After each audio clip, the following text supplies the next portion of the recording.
c'est Nessendil pour Poney et Corrigan et une nouvelle vidéo réac aujourd'hui. Avec encore un TikTok qui ne devrait pas être là, qui n'a aucun sens et dont on va parler aujourd'hui. Comme d'habitude, n'hésitez pas à donner votre propre avis en commentaire.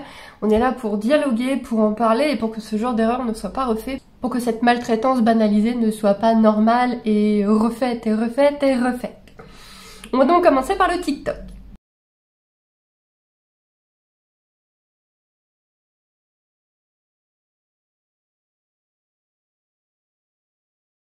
Donc là, on est face à un cheval dans un van qui saute contre une vitre complètement paniqué.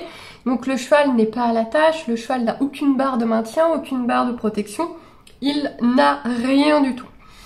Alors, d'un premier abord, on se dit, il y a un problème. Le cheval n'est pas du tout sécuritaire. Personnellement, ça m'embête, mais pas trop, parce que ça peut arriver. Pour raison X ou Y, on n'a pas tous du super matos, on n'a pas tous du super van dernier cri neuf. Et pour avoir vu Hacienda dans un très mauvais van lors du dernier transport, de notre dernier déménagement, Hacienda a été transportée dans un van où il n'y avait pas les barres de sécurité, où j'ai voyagé avec elle à l'intérieur tellement l'espace me stressait, me faisait peur, et où effectivement elle a failli tomber pendant le trajet. Donc effectivement, on se retrouve parfois à faire des transports un peu à la v'là que je te pousse qui sont pas terribles. Donc sur le coup, je me dis, c'est vraiment pas terrible. Le cheval pourrait vraiment se blesser. Mais si le trajet est très court et qu'ils n'ont pas eu le choix, des fois on n'a pas le choix. Ce qui ne me convient pas du tout par contre, c'est que la personne rigole. Puisque c'est regardez mon kangourou, plus la musique super drôle, que je ne vous mets pas pour pas risquer les droits d'auteur. Là par contre ça ne me convient pas, parce que, ok, peut-être que t'as pas eu le choix, t'as dû transporter ton cheval comme ça, mais c'est pas drôle, tu t'en vantes pas. C'est vraiment pas drôle du tout. Donc là c'est mon premier choc, personnellement, où je me dis, mais à quel moment tu rigoles de voir ton cheval se jeter dans une vitre, dans un van en route? Là vraiment... Là, je me dis, réflexion. Là, mais il y a eu un cerveau déconnecté quelque part. Il y a vraiment un truc qui va pas. Et où là, vraiment, cette vidéo m'a énervée, c'est quand j'ai regardé les commentaires. Je regarde toujours les commentaires avant de venir vous en parler, parce que justement, dans les commentaires, le propriétaire de la vidéo se justifie toujours. Et effectivement, peut-être qu'il y a des histoires sous-jacentes qu'on ne connaît pas. Et là, l'histoire sous-jacente m'énerve encore plus que le trajet. Personnellement... L'histoire sous-jacente de ce cheval m'énerve encore plus que le trajet qu'on lui fait subir. Il s'agit donc d'un poulain de 6 mois qui vient d'être sevré le jour même. C'est-à-dire qu'il a été arraché à sa mère, balancé dans le van et youhou, on va à la nouvelle maison. Et en plus c'est rigolo. Bah non, c'est pas rigolo. Donc moi ce qui m'énerve, c'est que là on a un poulain qui va être doublement traumatisé à vie. Traumatisé par le transport, parce que alors bonjour l'angoisse du transport, les chevaux ont vraiment peur du confinement, c'est des animaux sauvages qui ont besoin d'espace, ils sont tous claustrophobes, ils ont vraiment un problème avec le confinement, il faut vraiment leur apprendre tous à accepter le van parce que ce n'est pas naturel pour eux. Donc lui, l'acceptation du van, c'est un enfer, lui direct on le met dans une boîte qui roule, maman est plus là, il va être traumatisé à vie, mais en plus on a un sevrage à l'arrache, agressif, au possible. On a un poulain de 6 mois qui vient d'être arraché à sa mère pour partir dans un nouvel environnement. Moi, ces histoires-là, et il y en a très souvent, c'est quelque chose que j'entends très souvent. Moi, ça me traumatise. Mais je suis désolée pour ce mot fort, mais ça me fait mal. Un poulain, le sevrage naturel d'un poulain se fait entre 7 et 10 mois. La moyenne, c'est 7-8 mois. C'est quoi un sevrage naturel? C'est quand maman elle dit, tu me lâches un peu les mamelles, maintenant tu te contentes de la nourriture qui est à côté. Tu peux passer ton temps toujours avec moi, mais tu arrêtes de me téter. Ça c'est le sevrage naturel, où maman, naturellement, toute seule, met le haut là, parce qu'elle a plus de lait, parce qu'elle a mal aux tétines, parce que son poulain est assez grand. Voilà, alors bien sûr qu'il peut y avoir des sevrages bien avant, parce que la mère a un gros problème de santé, la mère vraiment perd énormément d'état, ce qui n'est pas normal si on la nourrit correctement. Mais soit elle a une maladie qui fait qu'elle perd énormément d'état, Dans ce cas-là, oui, des fois on n'a pas le choix, on est bien obligé de sevrer le poulain parce qu'il ne peut pas continuer à prendre le lait de sa mère dans l'état qu'elle est. Ce sont des cas rares, et dans ce cas-là, le poulain reste quand même à proximité de sa mère. En général, on les sépare juste, ils sont dans 2 prairies ou 2 paddocks différents, ils sont toujours côte à côte, c'est juste que le poulain n'est plus en contact direct, enfin si, à travers les barrières, mais il ne peut plus aller boire le lait de sa mère, et il s'habitue petit à petit à devoir manger tout seul comme un grand, mais il voit quand même maman, il parle quand même avec maman, et une fois qu'on est sûr qu'il t'aide plus, qu'il a bien son alimentation, on peut même les remettre ensemble. Ça, pour moi, ce sont des cas rares de femelles malades, de mères malades, qui ne peuvent plus assumer l'allaitement de leur petit. C'est pas la vie de tous les jours, c'est pas les juments de tout le monde. Pour moi, une jument bien nourrie, qui a son foin à volonté, s'il n'y a pas d'herbe, préférence de l'herbe bien évidemment, mais s'il n'y a pas d'herbe, si elle a son foin à volonté, si elle a ses compléments, qu'elle les a bien eu pendant toute sa gestation, elle est parfaitement capable de nourrir son poulain, même si elle est très jeune. La nature est ainsi faite. Heureusement, parce que dans la nature, je sais pas comment elle ferait les juments. Et donc, un sevrage naturel, en douceur et bon pour le psychologique, c'est entre 7 et 10 mois. Donc 7-8 mois, c'est vraiment la moyenne.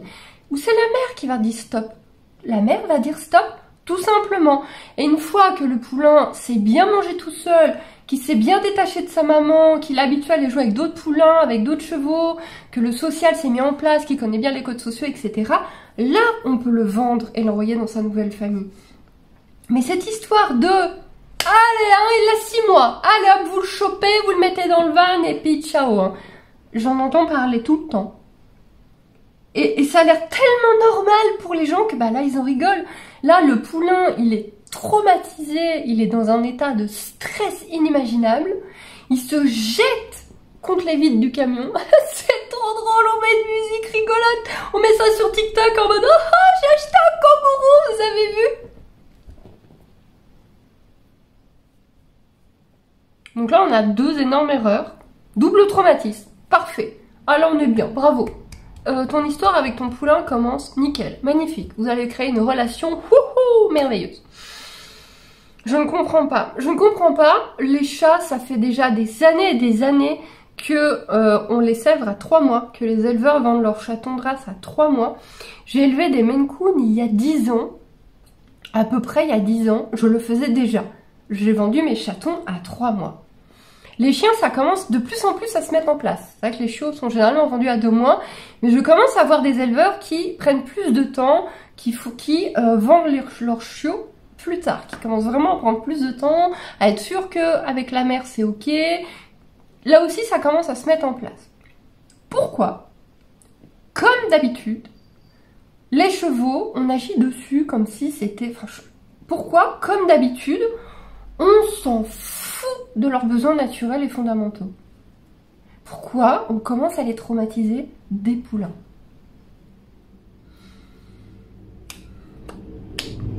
Parce qu'il y a encore des sevrages à 6 mois dans les élevages où ils mènent tous les poulains ensemble et les mamans sont pas loin, elles sont dans une prairie à côté, ils peuvent mutuellement se parler. Et puis bon, allez, on a quand même plein de copains. Admettons, mais là, aller acheter un poulain de 6 mois, le balancer dans un camion en rigolant que c'est un kangourou et puis le ramener chez soi. Mais... je ne comprends pas. Je ne comprends pas. Pour moi, c'est pas comme ça que ça se passe. Pour moi, c'est pas comme ça que ça devrait se passer. Et effectivement, quand dans les commentaires, parce que comme d'habitude, en général, hein, ces vidéos-là sont vite repérables parce que les gens s'énervent dans les commentaires, je ne suis pas la seule à être choquée. Et les gens disent dans les commentaires, mais tu te rends compte, sevrage de 6 mois, aussi brusque, aussi dur, et la personne ne répond pas. Donc, c'est que c'est pas une histoire de maman qui était malade. Si c'était vraiment une jument qui était malade et vite fallait enlever le poulain, la personne s'expliquerait, la personne dirait, puis ce serait pas une vidéo rigolote, ce serait une vidéo en disant bon bah voilà j'ai déjà mon poulain, on a dû le séparer de la mère, mon dieu le transport a été catastrophique, j'espère que ça va aller. Tu vois, la personne s'inquiète, la personne se pose des questions, est consciente du problème. Là non, c'est la petite musique rigolotée, c'est trop drôle.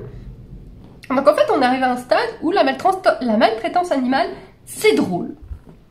Toutes ces vidéos de gens qui montent des Shetland au galop en les cravachant, c'est drôle. Sevrer des poulains à 5-6 mois en les arrachant du jour au lendemain de leur mère, c'est trop rigolo. Ben, j'ai pas le même humour. j'ai pas le même humour. Désolée.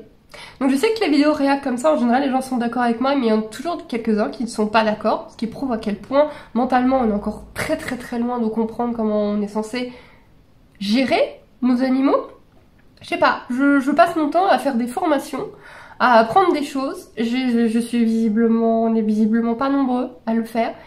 Visiblement, avoir un cheval, c'est bon, on le prend, on le fout là-bas, et puis on verra bien, on fait des vidéos rigolotes avec sur TikTok, et c'est pas mal déjà. Je ne sais pas, moi cette vidéo me choque doublement, vraiment, et il y a vraiment aucun respect pour l'animal, aucun. C'est son premier jour avec cette personne, et voilà ce que ça donne. C'est choquant, c'est vraiment choquant. Je n'ai rien d'autre de plus à dire que c'est choquant, que pour moi ça se passe pas comme ça, voilà. Je vous ai donné ma vision du sevrage, qui heureusement est celle de beaucoup d'éleveurs, heureusement.